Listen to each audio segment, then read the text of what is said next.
à tous, bienvenue dans le cadre de notre émission La Minute de la Foi. Aujourd'hui, nous sommes le 8 janvier 2020 et dans le cadre de notre premier numéro, nous recevons un grand homme, un leader, un homme passionné par la jeunesse. Cet invité n'est autre que le pasteur Patrick Ndomezui, qui est responsable des églises Parole Vivante et entre autres secrétaire exécutif au sein du Bureau national des Assemblées de Dieu. Aujourd'hui, notre thème portera sur le rejet et la persécution en milieu jeune, un thème assez sensible et très récurrent au sein de la jeunesse. Je ne vous en dirai pas plus, nous nous retrouvons juste après. Je vous salue tous dans le beau et précieux nom de Jésus. Je suis le pasteur Patrick Ndomezui, secrétaire exécutif au Bureau national des Assemblées de Dieu du Gabon et pasteur responsable des églises Parole Vivante des Assemblées de Dieu du Gabon. Je vous remercie de m'avoir invité à l'émission La Minute de la Foi. Le thème du jour sur lequel nous allons réfléchir s'intitule « Comment affronter le rejet et la persécution de groupe ». Avant de rentrer dans le vif du sujet, je vais me faire le devoir de définir ce qu'est la persécution. La persécution, c'est un type de pression qui consiste à appliquer à une personne des mesures ou des traitements injustes, violents, pour des raisons d'ordre politique, idéologique, sexuel ou racial. Dans ce monde, on observe de plus en plus une forte oppression contre les chrétiens en raison de leur foi. Or, le droit d'exprimer sa croyance et sa foi est un droit fondamental. Et de plus en plus, ce droit est bafoué. Le chrétien devient comme un sujet de moquerie par les groupes dans lesquels il évolue du fait de sa foi. Cette persécution peut engendrer un fort sentiment de rejet. Le rejet, c'est quoi? Le rejet, c'est une forme d'exclusion délibérée et volontaire d'un individu au sein d'une société.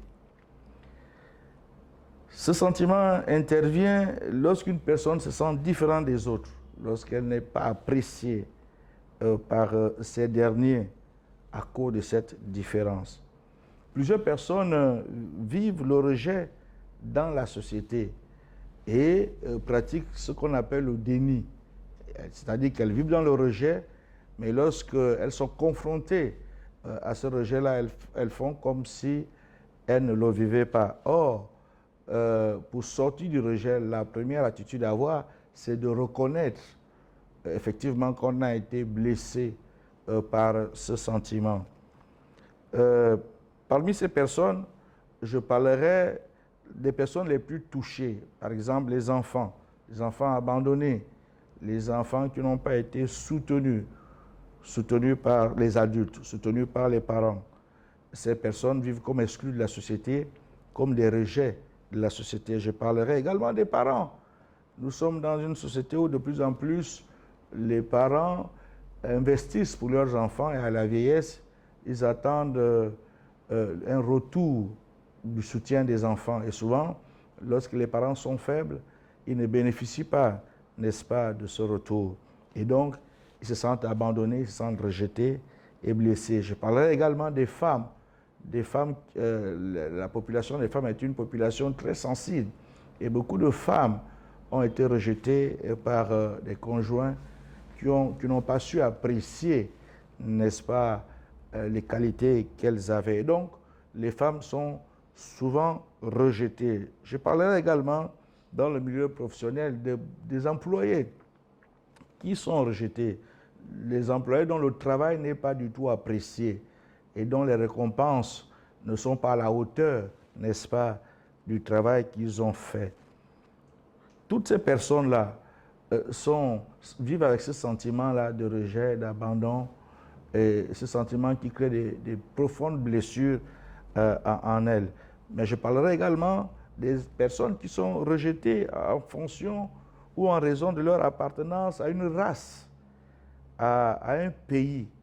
Et même dans le cas d'un pays, des personnes qui sont rejetées parce qu'appartenant à une ethnie ou bien à une province particulière. Le rejet est toujours très mal vécu parce que c'est un sentiment insurmontable. insupportable pour la personne qui le vit. Et ce sentiment engendre beaucoup de maladies, des maladies graves, des dépressions. Ces personnes sont stressées, subissent des maladies psychosomatiques et certaines sont même conduites au suicide. Le rejet développe un manque de confiance en soi et favorise soit un complexe de supériorité pour se défendre. Pour se défendre contre cette attaque, certaines personnes développent un fort complexe de supériorité qui vient davantage nuire à sa personnalité. Ces personnes deviennent agressives. Ou alors, c'est complètement le contraire, c'est-à-dire le rejet permet de renfermer une personne, elle devient totalement timide, excessivement timide et développe un fort sentiment, un fort complexe d'infériorité. Pourquoi beaucoup de personnes sont rejetées? Tout simplement, nous trouvons des explications dans la Bible. Pour ce qui est du chrétien, la Bible dit que ceux qui voudront vivre pieusement en Jésus seront persécutés et donc rejetés. Donc, les chrétiens qui ne se conforment pas au siècle présent, selon que le dit Romains chapitre 12, les chrétiens qui vivent une vie différente, les chrétiens qui manifestent leur différence, leur appartenance, qui manifestent leur appartenance à Christ, leur foi à un Dieu vivant, subissent de façon inéluctable le rejet et la persécution. D'autres grandes figures de proue dans la société, des personnes qui ne sont pas forcément des chrétiens, ont été rejetées. Je parlerai par exemple de Nelson Mandela, qui a mené un combat pour l'égalité des races en Afrique du Sud. Nous savons tous qu'il a été fortement rejeté. Je parlerai également des exemples bibliques. Le Seigneur Jésus lui-même a été rejeté. Isaïe nous le présente comme un homme méprisé, rejeté, abandonné des hommes. Il a complètement été rejeté par ceux de sa génération, alors qu'il était venu pour sauver le monde. Donc, personne n'est exempté. C'est comme ça que la société est. Lorsque quelqu'un est différent, lorsque quelqu'un tient notre langage, qui ne sied pas à un certain groupe, il est rejeté par ce groupe-là. Et donc, que pendant que nous sommes là, que personne ne se dise qu'il n'a pas été victime du rejet, que personne ne fasse la politique de l'autruche qui vit dans le déni. La première étape pour sortir du rejet, c'est déjà de reconnaître qu'on a été blessé, qu'on a été humilié, brisé par ce sentiment-là. La Bible dit dans le livre de Luc, chapitre 4, verset 17, que Dieu a oint le Seigneur Jésus d'une onction puissante. Et il est venu avec cette onction pour guérir ceux qui ont le cœur brisé. Donc, à tous ceux qui ont le cœur blessé, ceux qui ont été rejetés, ceux qui ont été les parias de la société, vous pouvez vous tourner vers le Seigneur qui a lui-même été rejeté, qui peut apporter une solution en guérissant vos cœurs qui ont été blessés. Dans la Bible, nous avons cette merveilleuse promesse qui dit que quand bien même une femme abandonnerait ses enfants, l'Éternel n'abandonnera pas ceux qui sont à lui. Donc, nous avons cette assurance que lorsqu'on s'abandonne, on se confie totalement au Seigneur Jésus, lui ne nous rejette pas. Les hommes peuvent nous rejeter, mais Dieu ne nous rejette pas. La société peut nous rejeter, mais Dieu ne nous rejette pas. Lorsque le Seigneur Jésus était sur la terre, il est parti vers les rejetés. Cette femme atteinte de perte de sang pendant 12 ans, qui était rejetée par la société de l'époque, s'est approchée de Jésus. Jésus ne l'a pas rejeté. Il est allé vers les lépreux, qui étaient rejetés par la société, et Jésus, lui, ne les a pas rejetés. C'est le Dieu Tout-Puissant. Il aime tous ses enfants.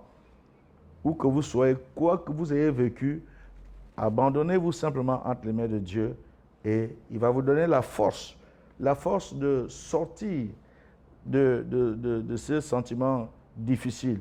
Il va vous donner la force de guérir vos cœurs blessés. Il va vous donner la force et il va vous guérir des complexes qui se sont développés. Il va vous aider à confronter votre peur et il va vous aider à retrouver la confiance que vous avez perdue en vous. Je vais terminer en disant que nous vivons dans un monde parfois cruel, parfois méchant. Et souvent, ce que les uns les autres traversent comme expérience difficile a tendance à les replier sur soi et les renfermer. Mais lorsqu'on veut sortir du rejet, il faut justement s'ouvrir aux autres, savoir apprécier ce que la vie nous offre au travers des autres. Réussir à gagner en confiance, à dominer ce sentiment de rejet au point de refuser de se sentir inconsidéré, de refuser toute forme de sentiments négatifs qui se sont développés à travers tout ce que l'on a vécu. Que Dieu vous bénisse. Nous voici au terme de notre émission. Nous sommes ravis de vous savoir très nombreux à nous suivre. Nous retenons que Jésus est la véritable solution à toute forme de rejet, qu'elle soit d'ordre professionnel, d'ordre familial ou encore amical. N'oubliez pas de vous abonner.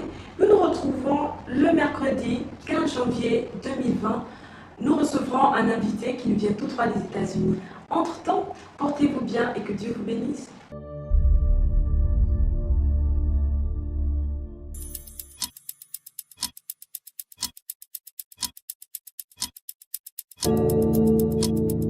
Quand tu descends, l'atmosphère change.